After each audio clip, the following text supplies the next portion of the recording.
The Second Amendment has been experiencing an era of expansion over the last 2 decades since a 2008 decision called Heller. Today we'll be discussing the latest expansion, which is a big one, a Supreme Court case called Bruin decided in June, and what it means for gun rights and gun laws across the country. Hello and welcome to Talks on Law. I'm Joel Cohen. Today we're joined remotely by a Second Amendment scholar, a law professor at Duke Law School, my alma mater, and the co-director of the Duke Firearms Law Center, Professor Joseph Blocher. Welcome to Talks on Law. Thanks so much for having me, Joel. Greetings from the alma mater. Wonderful to see you today, and I'm excited to talk all about guns and the law. As am I always. I'm curious about that. Have you long had an interest in guns? Are you an enthusiast? Well, I grew up with guns. We had a gun in my house growing up. We would use it for recreational shooting, that kind of thing. I'll admit I didn't grow up with very strong feelings on the issue about gun rights or regulation. I think like a lot of people, it was just who grew up in certain areas of the country. I grew up here in North Carolina. It's just a common thing to have around. How I really got into the issue as sort of a lawyer and eventually a scholar was that I got sucked into that case you mentioned, Heller. In 2008, I was working at a law firm in D.C., actually for another Duke Law professor, Walter Dellinger, who ended up arguing the case of Heller on behalf of the district. And when Heller came around in 2008, it was really the culmination of a few decades of increasing debate in especially scholarship, but also in the public arena about really what this amendment is for. And I would say briefly, I guess there were sort of two competing visions there. One says that the Second Amendment was limited to people and arms and activities that have some connection to the organized militia. Those people who argue that tend to focus on the first clause, a well-regulated militia being necessary to the security of a free state. But the competing vision, and this is the one the Supreme Court ended up adopting in Heller, is that the right extends to individuals to use guns for certain private purposes, most importantly, self-defense in the home. Now, by the time Heller was decided in 2008, that was the prevailing view of most Americans. Like 3/4 of Americans said they agreed with the decision in Heller. It happened to drop, that opinion dropped during the middle of the Obama v. McCain campaign, and both of them came out by the end of the day and said, yes, I agree, the Second Amendment protects an individual right. So that was sort of generation one of the Second Amendment debate. And then Heller, and a 5-4 decision resolved in favor of that individual private rights view. And the next 14 years have been seeing courts try to figure out, well, what are the, as we would say in law, the metes and bounds of this right? Like what kinds of regulations are permissible with it? And the opinion in Bruin, which you mentioned, was another step, I think, in that era of Second Amendment debate. Well, I'd be remiss if I didn't mention, I think I see a specific book on your shelf behind you about the Second Amendment. And I think the byline on that book says, the future after Heller, or the future of Heller. Are we here at the future today? Yeah, I think I need to cover up the title or put out a second edition. The future came quick. Came quick in some ways and not in others. After Heller was resolved in 2008, the court specifically left open a whole bunch of hard questions, like what kinds of regulations are permissible. And they basically punted it to the lower courts to figure out, like what about prohibitions on particular groups or particular kinds of arms or particular places. Heller gave some guidance on that. It said that nothing in our opinion should cast doubt on such longstanding prohibitions as those that apply to felons or the mentally ill or dangerous and unusual weapons or sensitive places and so on, but basically left it to the lower courts. And with one exception, a big case in 2010 called McDonald, the Supreme Court basically stayed out of the Second Amendment for another 14 years. McDonald was important because it made the Second Amendment applicable to state and local governments, but it didn't really change the analysis of, what kinds of regulations are constitutional. So there was a lot of law happening, like Heller was happening, but it was happening in the lower courts, not at the Supreme Court. And now that Bruin's come down, I guess that my co-author Daryl Miller and I are going to have to put out a new edition or change the title or something, because yes, the future of Heller is here. Well, we'll stay tuned for that new edition, and maybe we'll include it in the show notes. But, today I wanted to have you here to talk about Bruin. We're going to talk about the law. We're going to talk about the test. and what it means for America. But let's start with the facts. Who is suing whom in this case, and what gun rights or gun laws are at play?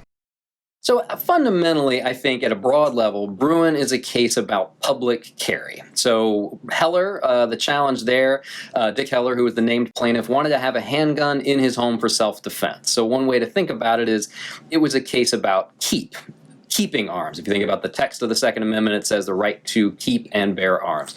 Heller gave a right to have a handgun in the home for self-defense, subject to some restrictions, but it didn't say anything clearly about how the right extends outside the home.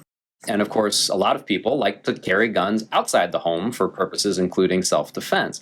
Now, all states permit that in one way or another. There's no state that totally prohibits public carry. But there's two ways you could carry a gun in public. You could either do it openly, that means visibly, or concealed. And there's long and interesting history about open versus concealed carry regulations. But most states today prefer, if people are going to carry guns publicly, that they do it concealed. And we could talk about, the policy reasons why that might be. Then there's a division among the states about, well, how do we regulate who is going to carry their guns in public? And this is where sort of Bruin comes into focus. Most states still require some form of permit or license if you're going to carry a concealed handgun in public. And those states are typically divided into two categories. The first are what are called the may issue states, and this is where New York was. And in the may issue states, you typically have to show something like proper cause, which was New York's requirement, or good cause, which some other states have, in order to get your permit to carry a concealed handgun in public. And what that usually means is you've got some really heightened need for self-defense, like you've been the victim of a crime or threats, or you've got a stalker, or something kind of above and beyond the average law-abiding citizen. Those are the may issue states. So it can't be, hey, look, I'm just a very nervous person and I feel safer with my gun.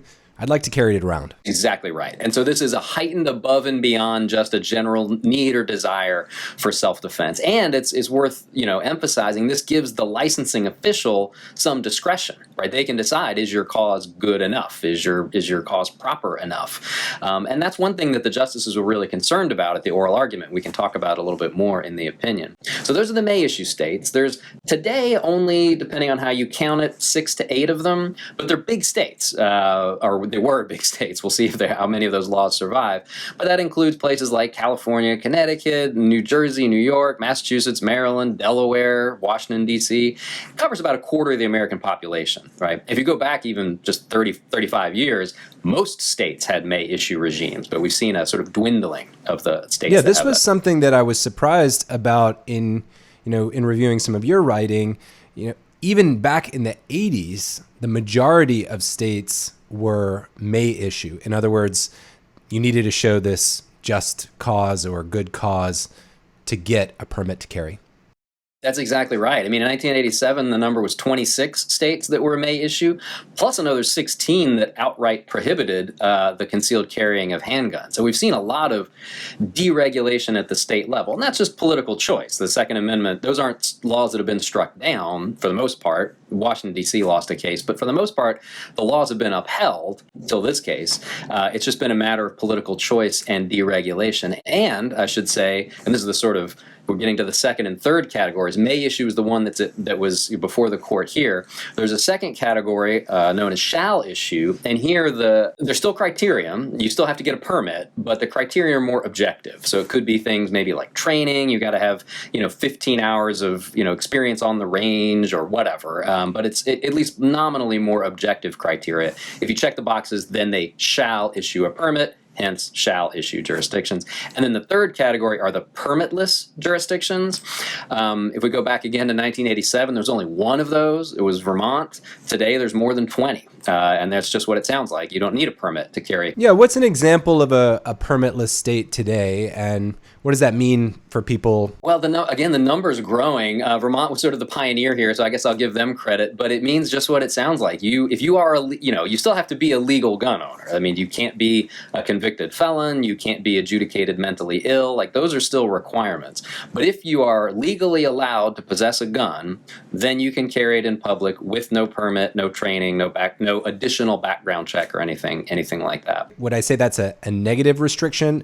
Everyone by default is permitted to carry a gun except for certain carve-outs? That's one way to look at it. Yeah. And here, the carve-outs, they could be federal or state. The federal law enumerates some people who are not allowed to have guns, including those convicted of felonies, those who've been convicted of domestic violence crimes, fugitives from justice, people who've been adjudicated mentally ill. Like, they are technically under federal law prohibited from having guns. Some states might add additional carve-outs to that, but that baseline federal prohibitions, those are the most important. So and the states can't do away with those federal prohibitions because federal law is supreme. So you're always going to be subject to those. But if you're not in any of those carve-outs, if you satisfy whatever your state's requirements are, and you can lawfully possess a handgun, you can carry it concealed in the 20-plus states that are permitless carry. So in Bruin, the focus is on that first category, which is usually considered the most stringent and the most strict, the may issue regimes. And the court's decision in Bruin, which we could unpack, basically says that they are constitutionally impermissible, or at least questionable, under the Second Amendment. Yeah, that's a good question. I mean, are they saying that may issue states have it wrong? Or are they saying that the may issue in New York was too burdensome? It's a great question, Joel. I have to say it's a little obscure to me. I mean, the court is clear. Well, I'll say the clear part. It is clear that the majority here, and it's a 6-justice majority, does not like may issue regimes. There are at least two reasons why they seem skeptical of them. One is that they give too much discretion to licensing officials, and that could be a problem, because it introduces the possibility of bias. Only insiders get their permits, only elites, well-connected, etc. The other is that the standard is just too hard to satisfy, so that in practice, this is effectively a prohibition on public carry for the majority of law-abiding citizens. And that's kind of a different problem, right? You could have a system that's discretionary but easy to satisfy, or a system that's objective and really hard to satisfy. Like, either one of those could be a problem. But the court does say specifically, shall issue restrictions are fine. Like the 43 states that have either shall issue or permitless regime, those are still fine. Permitless, obviously, okay. But even the shall issue is fine. That's okay. We just want it to be more objective. And this, I should say, I think we're going to see a lot of litigation on that point, because some of those shall issue states actually do have some discretion kind of baked into them. Like, you could get denied a gun even in a shall issue state if you're found to lack good moral character, or if if there's signs that you're dangerous. So the line between these categories is not totally bright, but the court blessed those other states, and so I think a lot of the may issue states are now going to try to fit themselves under that umbrella and say, look, now we're shall issue. You said that's okay, so we should be okay. Well, I guess before we get to the impact, maybe let's talk about the test for Second Amendment laws. And let's take a step back and look at what the test was after Heller. Heller decided there's a individual right, but kind of left it up to the states. Am I right that was the legacy of Heller? That's right. I mean, Heller resolved one thing and then left one big thing open. So Heller says that the right extends to individuals, and it includes private purposes like self-defense. So we know that's the most famous holding of Heller. But the second part of it, which is also crucial, is the court says, look, various forms of gun regulation are still constitutional even after this holding. And the court lists off, prohibitions on felons, mentally ill, dangerous and unusual weapons, sensitive places. What the court doesn't do is say why those things are okay. It doesn't say why those are okay, but a prohibition on handguns in the home, which is what DC had, is not okay, right? And you can imagine lots of reasons why that might be. The court suggests history has something to do with it, but they say explicitly, we're going to leave this to lower courts to figure out. We're not going to try to announce a single test to govern all Second Amendment cases going forward. So we're just going to punt this one, basically. And that's often how law development works. You leave it to that's kind of how common law adjudication works. So they get it to the lower courts. And this is the remarkable thing, I think, about Second Amendment doctrine. In pretty short order, the federal courts of appeal all coalesce around the same basic framework. So no circuit split. No circuit split on methodology. You have dissents, but no circuit split, which is one of the things that's interesting about Bruin is often the Supreme Court, of course, weighs in when there's a split, but there wasn't one, at least on the question of methodology. It was unanimous across all the federal circuits that had reached this question. We're going to apply what was usually called the two-part framework. Yeah, why don't you walk us through that, Professor? I'd be happy to, and I should say maybe by way of disclaimer that I filed a brief in the Bruin case in support of neither side, defending this framework. So I'm a fan. That's my personal position on this. So cards on the table, and I suppose condolences, since your argument wasn't taken. Having filed the amicus brief in by this the Thomas case, opinion. Defending the methodology, and then having worked on the briefing in Heller, I guess I'm 0-2 now in Second Amendment cases. So listeners, take this with a grain of salt. But the two-part framework worked like this. There's Part 1, or Step 1, the court would consider, does this challenge, the Second Amendment challenge, in any way reach people or arms or activities that fall within the Second Amendment? And that was a sort of historical question, right? There are some people, like felons and the mentally ill, who just don't qualify under the Second Amendment. Heller said so. There's other weapons, like dangerous and unusual weapons, that just don't count as arms for purposes of the Second Amendment. Again, Heller tells us that. There's just some things that don't trigger Second Amendment scrutiny at all, which, by the way, is how we do most constitutional rights adjudication, right? There's all kinds of things that involve the use of words but don't count as speech for purposes of the First Amendment, whether it's libel or child pornography, slander, securities fraud. So that's step one, right? And a lot of Second Amendment cases got resolved at that step because courts would say, look, Heller tells us felons don't fall within the Second Amendment. And a quarter of Second Amendment challenges after Heller were felons trying to assert their Second Amendment rights. And the lower courts would just say, you don't even get through the threshold. Sorry, you lose at step one. For the cases that got on through the threshold and to step two, the courts would apply some form of means-end scrutiny, the sort of tiers of scrutiny that are familiar to anybody who's been through con law. And they would usually end up applying what we call intermediate scrutiny. In other words, they would ask, is this law substantially related to an important government interest? And the government interest behind gun regulation is always going to be regarded as important. It's saving lives, preventing people from being terrorized. Everybody on all sides of the gun debate agrees there's an important interest here. The question would always come down to tailoring. Does the law work well enough? Is it really directed at that interest? Is this something that needs to be narrowly tailored under this prior test? Well, so this is interesting. So the narrow tailoring thing comes from strict scrutiny. Like we think about the tiers of scrutiny coming in three. There's a rational basis test, super easy to satisfy, not used in Second Amendment cases. Then there's intermediate scrutiny, which is the test that applies, for example, to gender discrimination under the Equal Protection Clause. That's the one I just mentioned. And then there's strict scrutiny, which applies to a certain subset of fundamental constitutional rights. So like some First Amendment cases, some equal protection cases, like race discrimination cases. And in some Second Amendment cases, courts would apply something like strict scrutiny if the law heavily burdened what Heller said was the core of the right, which is possessing a gun in the home for self-defense. So like where courts ended up on this sort of tiers of scrutiny thing depended on how much the law interferes with a person's ability to exercise the right that Heller itself enumerated.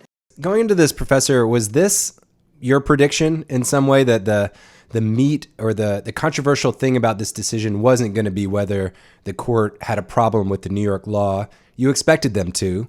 You thought the issue was going to be whether it would be intermediate scrutiny or strict scrutiny on this two-part test. I actually think I 100% agree with the first part of that. After oral argument in particular, it was clear that New York's law was going to be struck down. And the only real question was on what basis. And what I was concerned with in filing this brief, along with my colleague at Duke, Darrell Miller, and Eric Rubin of SMU, both of whom are Second Amendment scholars, was to preserve this two-part framework against the alternative, which actually isn't strict scrutiny. I think strict scrutiny is fine in some of these cases.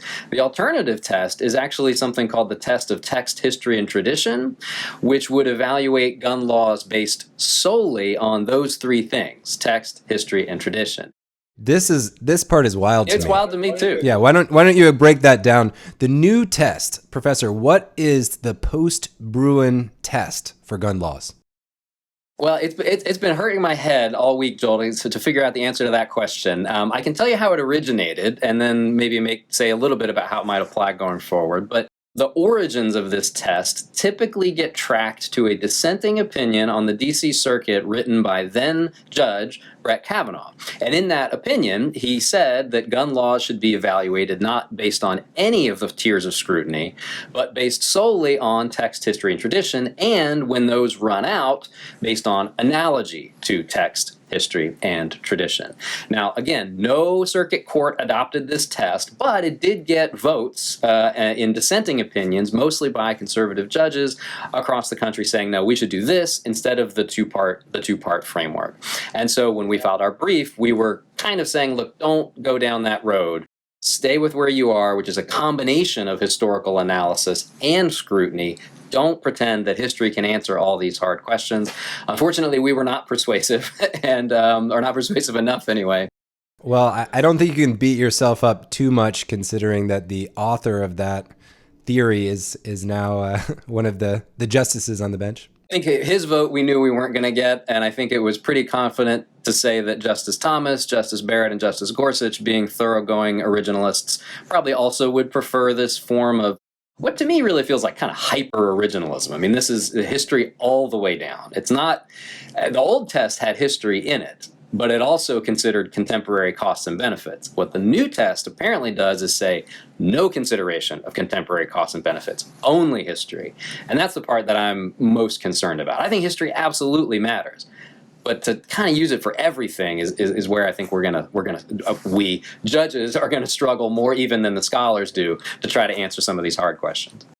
Gosh, I mean, I love history. I mean, I wouldn't consider myself any expert, but studying history is a joy. I think it makes us wiser, more thoughtful. But are judges good at analyzing history?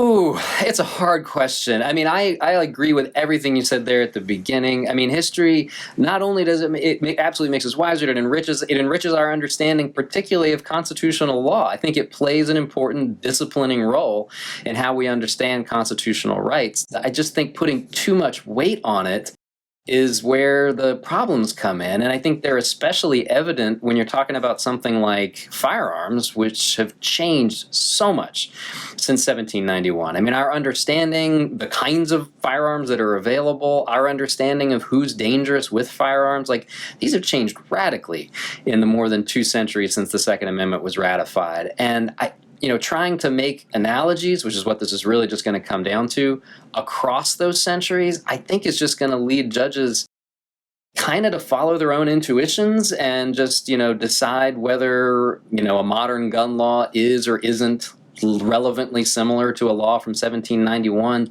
Which is not really guided by law. I mean, it's just kind of, I know it when I see it. And that's, I think, it's really going to be hard for Second Amendment experts and for judges and lawyers to resolve. I should say one thing on history here that is illuminating, to your point, and sometimes overlooked in the gun debate, is that we as a country have a very rich tradition of regulating weapons, especially in public places. And if I can just plug it, the Duke Center for Firearms Law, of which I'm faculty co-director, hosts a free online repository called the Repository of Historical Gun Laws, which has more than 1,600 examples of laws and regulations throughout history up until 1934, all across the country, involving lots of different subject matters.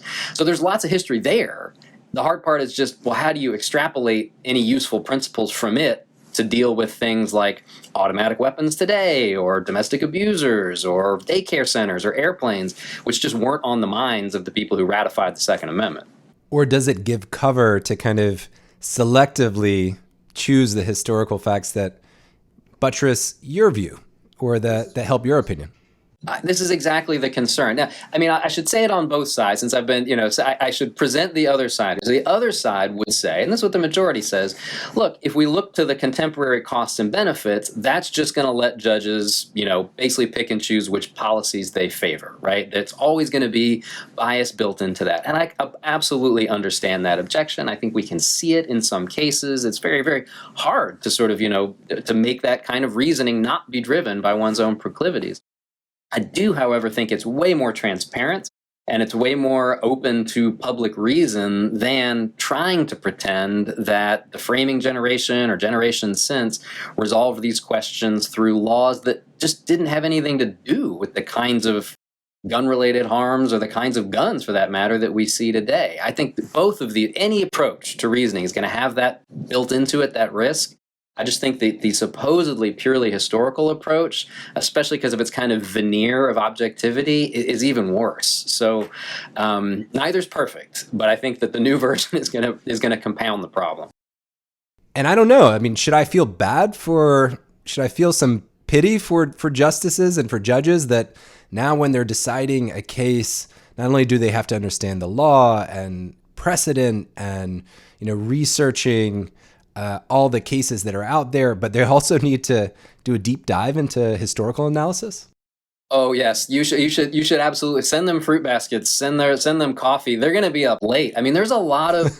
I would say that there's both too much history to read and not enough, because there's too much because there's not one single historical tradition. That tradition that's out there is regionally variant. I'll give you an example of that. That the regulation of concealed carry actually developed largely as a Southern phenomenon. We don't think about the South maybe as having the most stringent gun regulations today, but that's really where the pioneering was on regulating concealed carry, because it was thought to be like a dastardly way to carry guns. It was quote unquote unmanly, right? That assassin carries a gun concealed. But that was a Southern thing that had to do largely with preventing dueling and, honor-based fights and stuff like that. The North had a totally different tradition, which was much more restrictive of public carry as a whole. I could just plug the work here of Saul Cornell and Eric Rubin, who are legal scholars and historians who've written on this. I don't know how a judge is supposed to pick and choose between those traditions. They're just different. Or does the Southern tradition work in one circuit and the Northern tradition work in another? I mean, exactly. What if the Fourth Circuit has we have different traditions than the Second Circuit, which covers New York. That would be interesting. Another division, and this is a big one and long-standing, is the division between regulation of guns in cities as opposed to rural areas. If you look back historically, we have a very stringent history of regulating guns in urban areas as compared to rural areas, probably for obvious reasons. Yeah, it makes a lot of sense. Exactly, and it still makes sense today, and it's still true today, at least in the states that allow cities to regulate guns, but that's not one thing. It's not one tradition. So, a Supreme Court justice who's got to resolve a Second Amendment question, what do they pick and choose from?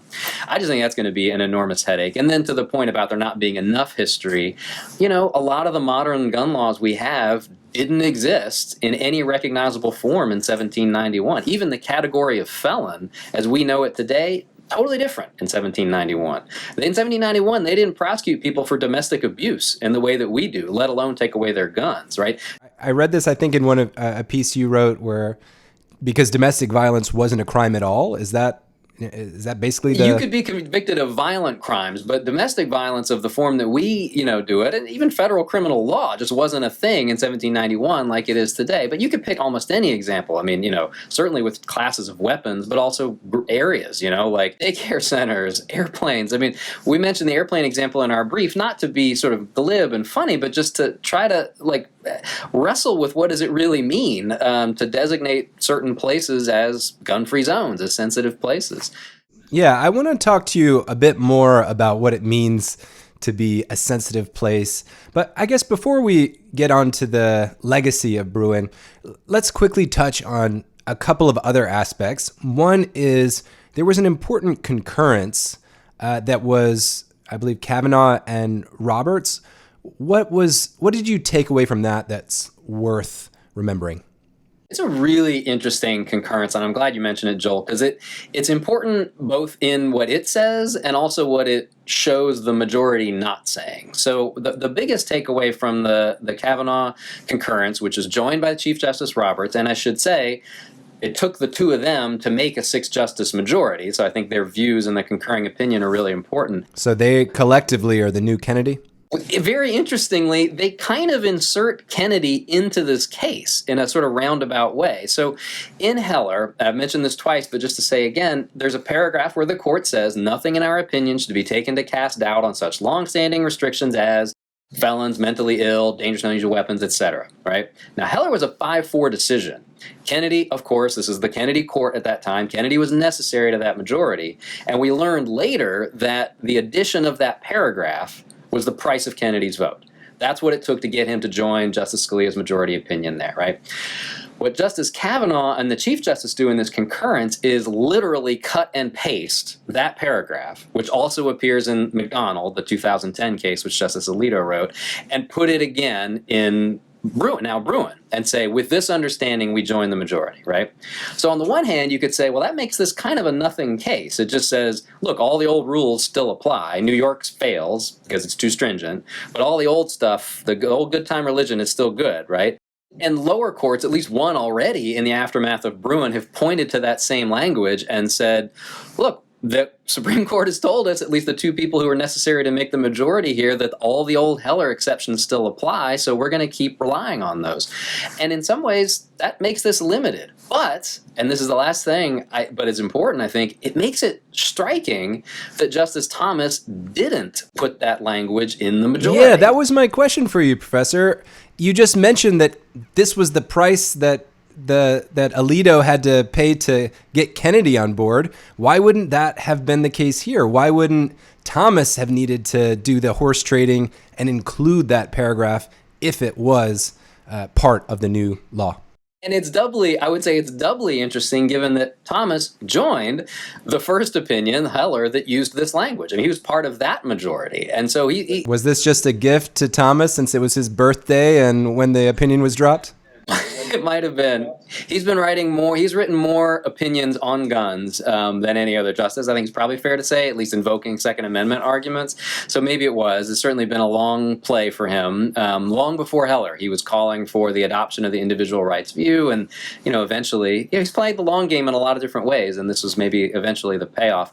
It's also, of course, the case that the lineup has changed, and the court, by any measure, has become more conservative and more originalist than it was even at the time Heller was decided. And so, having Barrett and Gorsuch already kind of along with him probably made it, and Alito, probably made it easier to not focus so much maybe on getting Kavanaugh and the Chief. But I am surprised.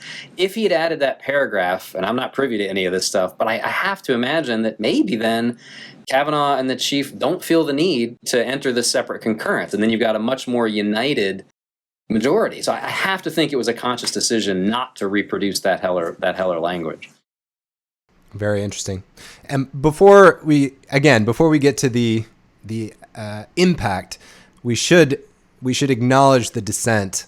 What happened in this, one of the last opinions drafted by Justice Breyer?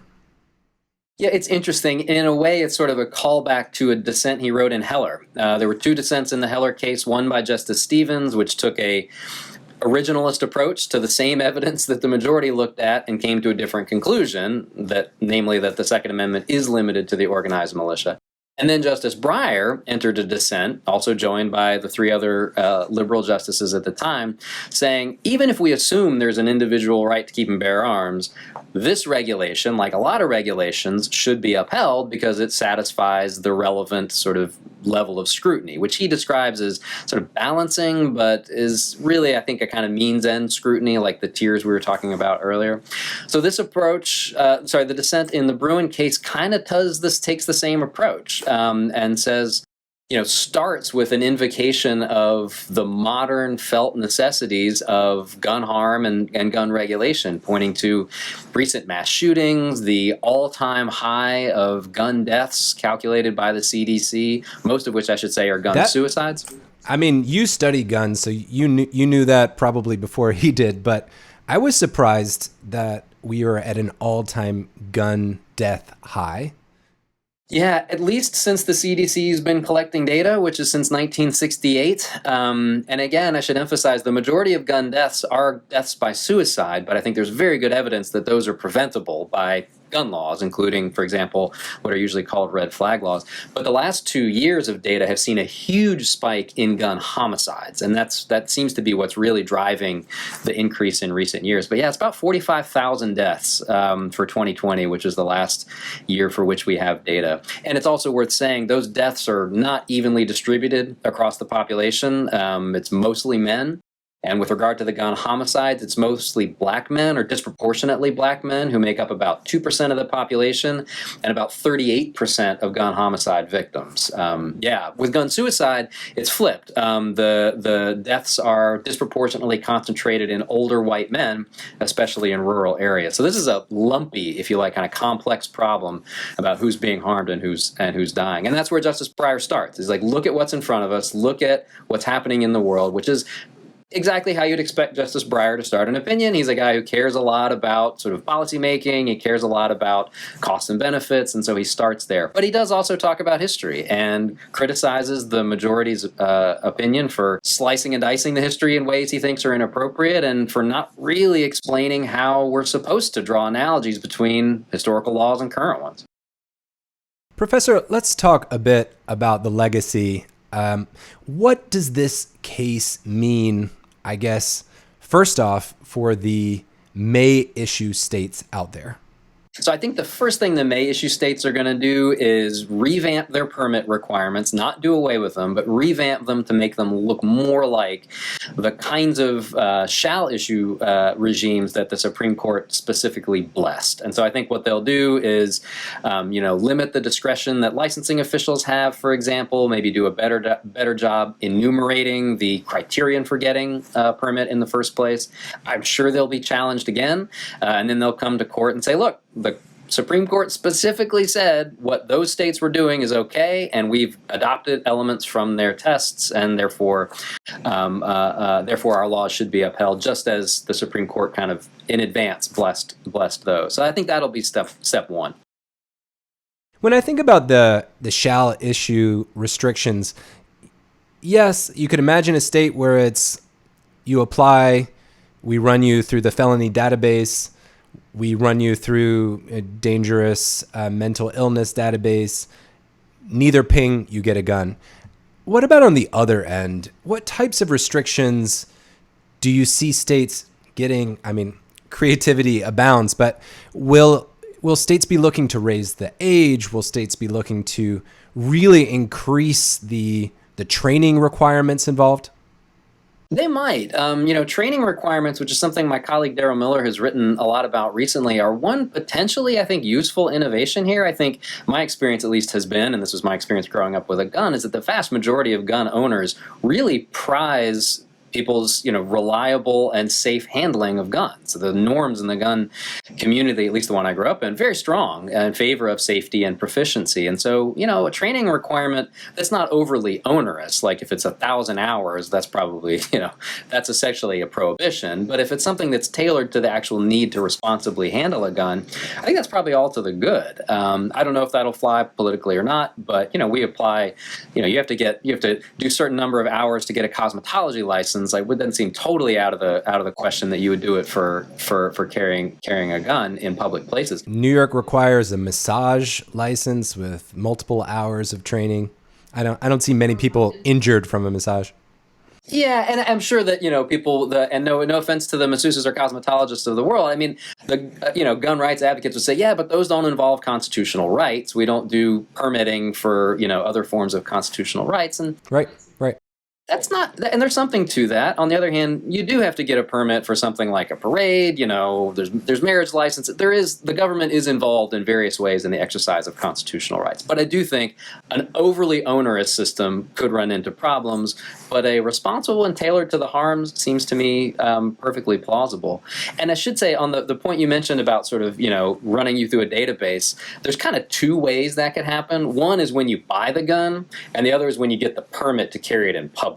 And those could be different. So right now, there is a federal system of background checks for purchases, which only applies to licensed dealers. So if you buy your gun from someone who's not a licensed dealer, at least under federal law, they don't have to check your background. If you go to like a gun store and you buy a gun, then they do check your background, and that's when they would find out, for example, if you've got a record of a felony or you've been adjudicated mentally ill. You could do the same thing for the permit to carry. We don't want anybody who's, so they shouldn't have a gun in the first place, but if they're coming to get a permit, if they're legally not eligible to have a gun, then they legally shouldn't be eligible to carry it. But it could be different, criteria at both those places. Professor, how does Bruin affect cities? Cities have have long had different, tighter regulations on guns than rural areas. But Bruin doesn't make much of an exception there for how populous your area is. Are cities going to have to rethink their gun regulations as well?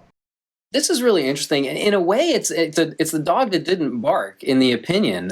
At the oral argument, interestingly, it was Justice Thomas, who ended up writing the majority, who raised the thought that, the gun regime in Manhattan doesn't need to look the same as it does in upstate New York, where the two petitioners in this case came from, which, as you say, is perfectly consistent with common sense and with history. I wrote an article back in 2013 called Firearm Localism, where I sort of traced this history and connected it to modern realities. And I think, for the most part, I think people get it. Gun homicide is a distinctly urban problem. That is where overwhelmingly, disproportionately, these gun homicides are happening. Cities are not places where there's nearly as much opportunity to use guns for recreation or hunting, which until recently were the primary reasons for gun ownership. And people in urban areas tend to prefer gun regulation way more than people in rural areas do, I think for good reasons. And so my thought in this article, at least, was we can go our own way to some degree on at least some forms of gun regulation. It doesn't work for background checks, maybe. You got to do those nationally or not at all. It might not work for manufacturing requirements. But restrictions on public carry, I think they don't have to look the same. They shouldn't have to look the same in Manhattan as they do in upstate New York, or for that matter, in rural Montana. When I was growing up here in North Carolina, people would sometimes have rifles on the backs of their trucks during deer season in the morning, and as you just knew it was deer season, they went hunting before school or whatever. That sends a very different message if they're driving down Fifth Avenue in New York today. So I hope that at least that the doctrine will still allow for some urban-rural variation there, because I think it makes sense and it's historically accurate. I actually grew up in North Carolina as well, and unfortunately was in school during the Columbine shooting when a lot of the rules changed on schools. And I actually had a friend who came to school. He was planning on going hunting with his dad after school, and he ended up getting suspended because he had his rifle in his truck. So that was a personal example of what you described. It's it's a good example of how gun laws and gun rules respond to felt necessities. In the years since Columbine, we have seen horrifically a real increase in concentration in school shootings in particular. And one thing to say about that is they've come to understand that school shootings are, although they begin with the discussion of the horrific number of people who've died, which is hundreds since Columbine, of children who've died in school shootings, it also has to include the now more than 300,000 students who've been in schools where a shooting happened, right? Or who've lost a friend, who've lost a loved one, who've been traumatized by this. It is not just about... That's a lot of harm as well.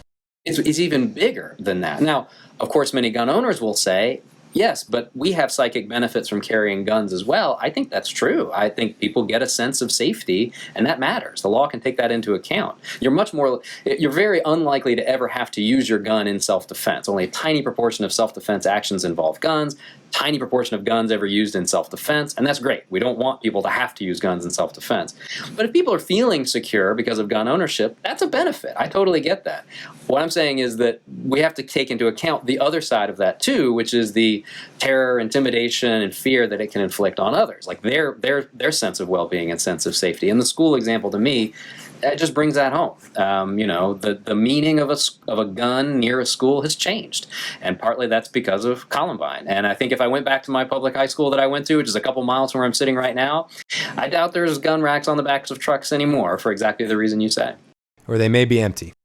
They may be empty. That's right. They're driving the old truck that their uncle or whatever who would have been my classmate drove. Let's talk about sensitive areas, and I don't mean any innuendo there. We're talking about areas where states can come in and say, look, we have a special concern here. Is there a test? Is there a way to discover or to mete out what a sensitive area is? This is one of the big challenges after Bruin, and I should say that phrase that you're using, sensitive places, has an origin. It comes from Heller, that same paragraph we keep talking about, where the court says, nothing in our opinion casts doubt on prohibitions on guns in sensitive places like schools and government buildings. So in other words, Heller says you can declare those gun-free zones. You can prohibit guns in schools and in government buildings. Heller doesn't tell us why. Doesn't tell us why those places and not other places. And for most of the years since Heller, it's actually been kind of a sleepy area of Second Amendment doctrine. There hasn't been a ton of litigation here. There's only really two prominent cases that I can think of. One involved the prohibition on guns on the Capitol grounds in D.C. The D.C. Circuit said, that's fine, you can prohibit guns in the Capitol grounds, including the adjoining parking lots.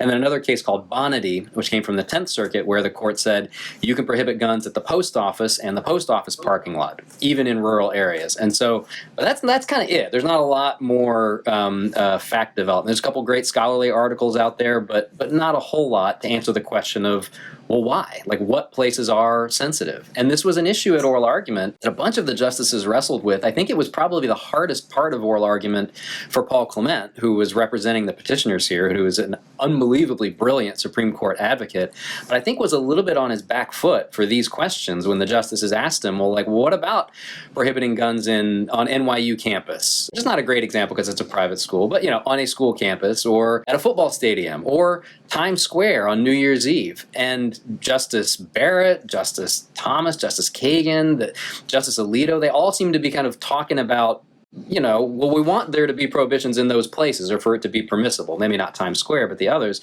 We just don't really know why. Is it because they're especially dangerous? Is it because the government owns some of them?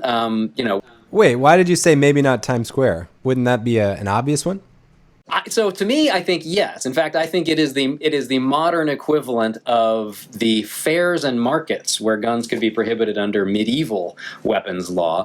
At least Times Square on New Year's Eve, which is what the right when there's hundreds of thousands of people packed together, drunken and revelry and fights and probably jostling breaking out.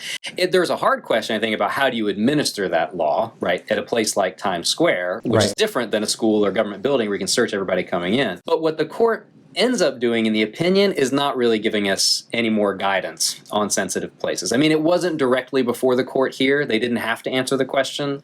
What Justice Thomas does say is you can prohibit guns in not just schools and government buildings. He adds to that list legislative assemblies, polling places, and courthouses. So there's some overlap there with government buildings, but basically said those places also okay. And again says, well, it's about what's analogous, relevantly similar. I don't know what that means about, suits involving Times Square or football stadiums. And in fact, just a few days after the court's opinion, a lawsuit was filed in D.C. challenging the prohibition on weapons in mass transit. I think we're going to see a lot of litigation on exactly that front. Subway in New York. Didn't Thomas kind of muse about carrying a gun on the subway during oral arguments, or did I have that wrong? Justice Alito had painted a sort of a dark vision of a person coming home after a long day's work at night through a dangerous neighborhood, and the subway may have made an appearance there. I can't remember. I mean, the tricky thing here, again, to give what I perceive to be the sort of the gun rights view of this, is that all the things that make a place like, let's say, Times Square, dangerous and therefore subject to prohibition are exactly the reasons why you'd want a gun there to defend yourself, right? That's the terrible symmetry of the arguments here, right? Like, you want to prohibit guns in places where fights may break out. This is so true that the public safety argument is on both sides of this issue. So many issues in the gun argument can be flipped back and forth so quickly. And I mean, in Heller, this came up about, that was a case involving handguns. And as Justice Breyer pointed out in his dissent, all the things that make handguns useful for self-defense, they're easy to hold, you can put them wherever. It makes them attractive to criminals. It just works in both directions. The ratchet does. And I think we'll see a lot of the same arguments with sensitive places. If a place is dangerous such that you don't want to have guns there, well, I want to have a gun there because you just told me it was dangerous. So there's ways out of that. And Justice Alito suggested one, which I don't think is a full principle for sensitive places, but one, which is if the government kind of takes over in some very special way the role of protecting people, like he refers to like magnetometer, whatever you call it, Magnetometer? Yeah, magnetometer. Yeah, I missed a syllable in there, but The mags, as I now will forever refer them to after the January 6th hearings. There you go. Exactly. I should have had that going in my head. But metal detectors, right? If the government is taking over especially the role of protecting people, then you can disarm them. But that doesn't get you to declaring Manhattan a sensitive place because the police are there. Like, it's got to be more concentrated than that. So I think we're going to have a lot still to kind of figure out about what makes places sensitive. And I should say, I do expect there to be more legislation on this, because if you're a state like New York, and until now you've had a rule that, in order to carry a gun in public at all, you have to have proper cause, or that kind of limits the number of people who are out there, then you might say, okay, if a person has shown proper cause, they've gone through this licensing, whatever, then fine if they're going to be around in public, even if they're in bars and restaurants where alcohol is served. No big deal. We think it's a safe population of people. And that's why perhaps in New York right now it is legal to carry a gun into a bar, right? But if I'm a New York official... But not many people are permitted to carry a gun, period. You're sort of screening the people in the first place. But if you can't do that, then you might say, okay, now we got to start picking out some places where, since we got a bigger population of people, not all of whom have shown proper cause, then we got to start putting some limits on where they can go. And so I think there might be a lot more legislation and then eventually litigation about these locational restrictions. And let's say there's a state that puts in their law that places that serve alcohol are off limits. The analysis would be, let's go back and look at how in the 1800s, how courts treated bringing guns into saloons. Would that be the analysis? That's what Paul Clement suggested at oral argument. That's what one reading of the majority opinion suggests. I think that would be a nightmare. I just don't think there's any useful lessons that you're going to get from history about the question if it's pitched that way. I mean, this is the tricky thing about these historical tests, is they're, going back to what we were saying earlier, it's so manipulable, right? Like, you could phrase the question a different way and say, let's look to history. Did the framing generation prohibit guns in places where they were especially dangerous? And maybe they had a different view of what dangerous places were, just like they had a different view of what groups were dangerous. I mean, in the founding era, they disarmed Native Americans, people who wouldn't take oaths to support the United States, because they were thought to be dangerous. We don't do that anymore, thank goodness. But they also did not disarm domestic abusers. We do. Our understanding of what dangerous groups are has changed, and maybe the same is true for places, for place-based restrictions. I mean, there were restrictions back then on carrying guns around on election days and near polling places and near courthouses, and so you could kind of reason from that. But I don't know how you apply that to, a subway challenge, right? Like, the founding generation had a lot of brilliant people in it, and they were far-seeing, but they didn't foresee that. That's just not going to. It's going to require a level of generality that I think, it's going to depend on how the judge decides to slice the historical record, frankly. Well, I think that means that you'll be busy for the foreseeable future analyzing and predicting on this issue. You're probably right. And hopefully my headaches will resolve and I'll have a clear answer on some of these questions, but I think it's going to take years and years and years. Before we let you go, Professor, I want to talk about the new federal gun law, the Safe Communities Act. What does that law put into place, and how does that square with Bruin? So before I even get into the what of the bill, I think the when of it is pretty remarkable, because this Bruin decision dropped on a Thursday morning, and I think a lot of us thought, okay, the Senate is going to use this as a reason to, take this bill back to reconsider, and, we need to read this 135 pages of opinions we just got from the Supreme Court. But instead, about 12 hours after the Supreme Court decision, the Senate passed this bill, which has become now the first major federal gun regulation in 30 years. It all happened in a period of days. The president signed it into law on Saturday, about 48 hours after the Supreme Court decision. So it was a whiplash moment for those of us who study gun rights and regulation. Now, what the bill does, it's a wide variety of things. I think all pretty marginal changes to existing law. It doesn't create a lot more sort of federal criminal prohibitions. Most of it is support for things like mental health interventions, crisis interventions, what's sometimes known as community violence interruption, which is essentially like non-carceral approaches to preventing gun violence, like not just relying on police and prosecutors, but like trusted members of the community to try to intervene and, lower, for example, disputes at in a neighborhood. And all of that I think is very promising, especially if it results in fewer people being sent to prison for minor possession crimes. I think that's all great. It does also, and maybe this is the part that people will know the best, provide some federal financial support for states that have adopted red flag laws, technically extreme risk laws or extreme risk protection orders. And that could be very promising. It's sort of like a federal government and state government working together. It doesn't create a federal red flag law. It just provides support to states that are either adopting or considering adopting those kinds of laws. So I don't think that, I'm sure portions of it will be challenged under the new Bruin approach, but as I see it, what the federal government did in that bill is somewhat to the side, and frankly, a lot of it's not even gun regulation. It's just support for violence prevention, support for mental health. Exactly. Like if anything was going to be challenged under Bruin, would it be these red flag laws? Is that analogous to not allowing guns for the mentally ill, or is it something new and unforeseen in history and thus not constitutional?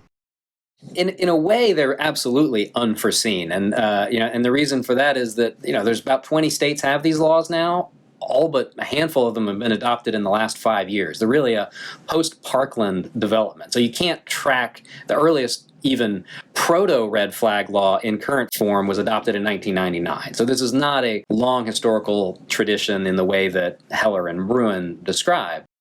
But again, I think it just depends how you ask the question. And here I'll invoke then Judge Barrett, when she was on the Seventh Circuit Court of Appeals, wrote a dissenting opinion in a case called Cantor, where she said, look, history and common sense are in agreement that dangerous groups can be disarmed. And the framing generation disarmed people they thought to be dangerous. And if you take that to be the historical principle, well, then extreme risk laws are just a way of identifying a group thought to be temporarily dangerous. After all, the way these laws work is they allow a judge to order the temporary deprivation of firearms from a person who presents an immediate risk of harm to themselves or others. In other words, they present a danger. Right. And so, it's just a different way of asking the same question the framing generation would have asked. They would have had a different answer, but even the most stringent form of originalism doesn't commit us to the same applications as the framers themselves would have done. Thank goodness, I think, from the perspective of an originalist or anyone else. So I would argue that red flag laws fall pretty squarely within that tradition. It's just a different method of getting at the same principle that the founding generation, as then Judge Barrett put it, recognized. Well, Professor Blocher, I really appreciate your time. I know you've been incredibly in demand since the recent decision, and perhaps as the case law develops, we can have you back to dissect the new changes. I'd really enjoy it, Joel. Thanks so much for the conversation.